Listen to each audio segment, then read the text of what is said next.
Kurnool Medicover ఆసుపత్రిలో అరుదైన operation విజయవంతమయ్యిందని న్యూరో సర్జన్ డాక్టర్ విశ్వకుమార్ తెలిపారు.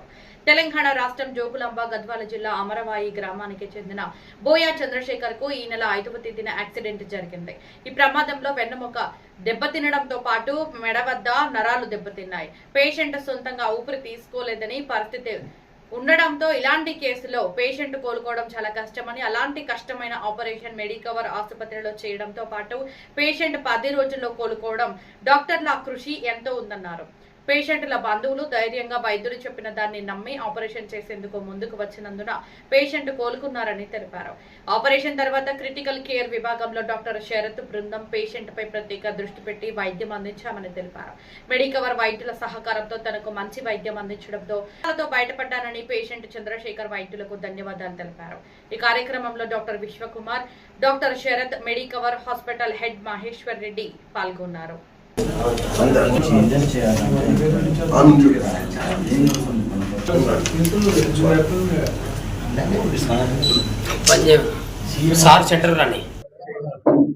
కర్నూలు అభివృద్ధికి ప్రాధాన్యత ఇవ్వాలని ఆయన డిమాండ్ చేశారు.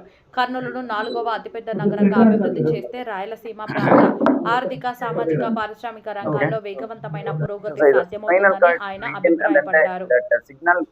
అంటే రీజనరేట్ అవ్వడం అనేది టైం తీసుకుంటుంది నరోది. It's only minimal. First thing breathing అయింది, అప్పర్ లింబ్ అట్ టైం చాలా ప్రాబ్లమ్స్, హార్ట్ రేట్ తగ్గిపోవడము, అదన్నీ anaesthetist will take care. Operation అయిన తర్వాత ఇంటెన్సివిస్ట్ దగ్గర ఇచ్చేస్తాం పేషెంట్ అని. నేను ఉన్నాను కదా. ఒక నిమిషం.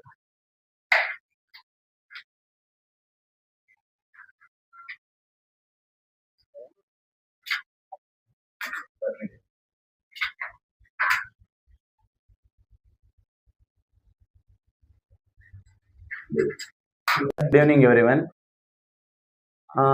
ఈరోజు మనము ప్రెస్ మీట్ దేనికోసం చేస్తున్నామంటే, one of the rarest thing in medical ఇట్లా ఒక మిరాకల్ లాగా జరిగింది అన్నట్టు. సో ఈ పిల్లోడు ఏమంటే 10 days ముందే అప్పుడు యాక్సిడెంట్ అయింది. యాక్సిడెంట్ అయినప్పుడు ఏమైందంటే మెడ దగ్గర స్పైన్ అంటారు కదా, మెడ దాని బోన్ ఇరిగిపోయి స్పైనల్ కార్డ్ అనేది దెబ్బ తగిలింది. సో స్పైనల్ కార్డ్ ఇంజురీస్కి ఎంత డ్యామేజ్ అయినప్పుడు ఏమవుతుందంటే చేతుల కాలు పడిపోతుంది. అండ్ మెడ దగ్గర ఇంజురీ అయితే ఏమవుతుంది, ఊపిరి పీల్చుకోవడం కూడా ఆగిపోతుంది. సో పేషెంట్కి ఈవినింగ్ యాక్సిడెంట్ అయింది, దాన్ని బట్టి ఇమీడియట్గా హాస్పిటల్కి వచ్చారు. సో వచ్చిన తర్వాత మనం ఇమీడియట్గా స్కానింగ్ చేసి ఇవాల్యుయేట్ చేసి ఆపరేషన్కి తీసుకున్నాం in the mid night. So operation ఏం చేస్తామంటే, ఈ స్పైన్ బోన్ అనేది ఇట్లా కదిలి ముందుకు పోయింది. సో అట్లా అయినప్పుడు దాని లోపల ఉన్న కార్డ్కి డ్యామేజ్ అయి ఉంటుంది. సో కార్డ్ డ్యామేజ్ మనకేం చేయలేము, కానీ అట్లీస్ట్ ఆ బోన్ని మనం ఎంత ఫాస్ట్గా తీసుకొచ్చేసి నార్మల్ పొజిషన్గా పెడతామో ఈ స్పైనల్ కార్డ్ రికవరీ అనేది అంత ఫాస్ట్గా అవుతుంది. సో మనం ఆపరేషన్ మిడ్ నైట్లో చేసేసినాము. దాని తర్వాత పేషెంట్ వెంటిలేటర్లో పెట్టాము. వెంటిలేటర్లో ఎందుకు పెడతామంటే పేషెంట్ ఊపిరి కూడా ఆగిపోయి ఉంటుంది ఆ టైంలో. సో దాని తర్వాత మనం మెడిసిన్స్ ఇస్తాము, స్టిరాయిడ్స్ ఇస్తాము. సో దాని తర్వాత పేషెంట్కి ఫిజియోథెరపీ స్టార్ట్ చేస్తాం. ఊపిరి ఎట్లా అనేది తెలుసుకోవడానికి మెషిన్ నుంచి చిన్నగా ఆపేసుకుంటూ వస్తాము. This takes days together. వారం పడింది ఆల్మోస్ట్. స్లోగా బయటకు తీసేసుకొని ఆయన వెంటిలేటర్ నుంచి తీసేసి దెన్ రెస్పిరేటరీ ఎక్సర్సైజెస్ అన్నీ చేసేసి ఈరోజు పేషెంట్ బతికినాడు. ఆయన ఊపిరి ఆయన breathing without any support room air మీదే మెయింటైన్ అవుతున్నాడు. That is the greatest thing to achieve in spinal cord injuries. నేను దీనికి ఏం హైలైట్ చేయడానికి చెప్తున్నానంటే, కొన్ని థింగ్స్ ఉంటాయి ఎందుకంటే ఇట్ ఈస్ C4 C5 అంటాం, సర్వైకల్ C4 C5 జంక్షన్ లా in the subluxation. So it is almost T3 4 లెవెల్లే మన ఊపిరి ఆడుతాం కదా, ఆ నరం వచ్చేది ఆ లెవెల్లే ఉంటుంది. సో ఊపిరి హార్ట్ రేట్ పడిపోతే ఏం మెడిసిన్ ఇవ్వాలో అది టక్కుమని ఇచ్చేయాలి, ఇవన్నీ చేస్తూ ఉండాలి. అలా ఇనీషియల్గా ఒక 3-4 days తర్వాత ఈయన బీపీ అవి కూడా కొంచెం స్టేబుల్ అయ్యాయి. అండ్ అదర్ థింగ్ మెయిన్గా రెస్పిరేషన్. ఈ మనము ఊపిరి తీసుకోవాలి అనుకున్నా, దగ్గి లోపల ఉన్న గల్లా బయటికి పంపించాలనుకున్నా, ఇక్కడ మజిల్స్ ఏవైతే ఉంటాయో ఆ మజిల్స్కి నర్వ్స్ కూడా ఇక్కడ నుంచి వస్తాయి, ఆయనకు దెబ్బ తగిలిన చోటు నుంచి.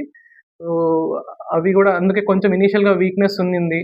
సో అందుకు ఆయనకి physiotherapy, high protein diet, protein supplements ఇవన్నీ ఇస్తూ మజిల్ అవన్నీ ఆయనకు ఆ బ్రీతింగ్ ఎఫర్ట్స్ పెంచడము, దగ్గడం కూడా అది వెరీ ఇంపార్టెంట్. లోపల అట్లే ఉండిపోయిన గల్లా అంటే అక్కడ బ్యాక్టీరియా గ్రోత్ వచ్చేసి నిమోనియాస్ వస్తాయి. సో అవన్నీ రెగ్యులర్గా చేసి ఫైనలీ ఈజ్ గుడ్. మధ్యలో ఆక్సిజన్ లెవెల్కి వెళ్ళాడు. వీళ్ళలో ఏంటంటే కొంచెము సివియారిటీ పెరిగింది అంటే ట్రెకియోస్టమీ చేసేయాలి. ఇక్కడ నుంచి హోల్ పెట్టేసి అలా పెట్టేసేయాలన్నమాట వాళ్ళకి. సో మా ప్రైమరీ ఇంటెన్షన్ ఏంటి అంటే హార్ట్ బీట్ సడన్గా అయిపోయి కార్డియాక్ అరెస్ట్ అది అయ్యి చనిపోకూడదు పేషెంట్. సో అది మేము సక్సీడ్ అయ్యాము. ఇంకొకటి నెక్స్ట్ లెవెల్ ఏంటి అంటే ఆయన ట్రెకియోస్టమీకి వెళ్ళకూడదు. సో దానికి మెయిన్ ఏంటి అంటే ఆయన బ్రీతింగ్ ప్యాటర్న్ మారాలి, బాగా తీసుకోవాలి, దగ్గాలి బాగా. సో అంటే ఇవి చిన్నగా అనిపిస్తాయి కానీ ఇదే మోస్ట్ వైటల్ థింగ్ ఈ విషయంలో.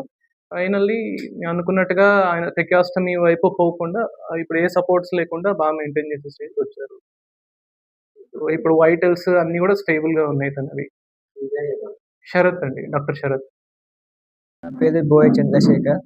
జోగులాంబ గద్వాల్ డిస్టిక్, అమరవాయి గ్రామం. నాకు యాక్సిడెంట్ అయినప్పుడు ఎమ్మన్నే ఇక్కడ హాస్పిటల్కి వచ్చినాము. సార్ మంచిగా ధైర్యం చెప్పి ఆపరేషన్ చేసిండు. ధైర్యం ధైర్యం మంచిగా చెప్పిండు.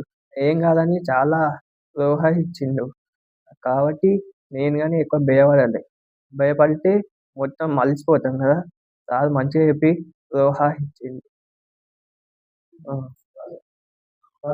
ఇలాంటి కేసు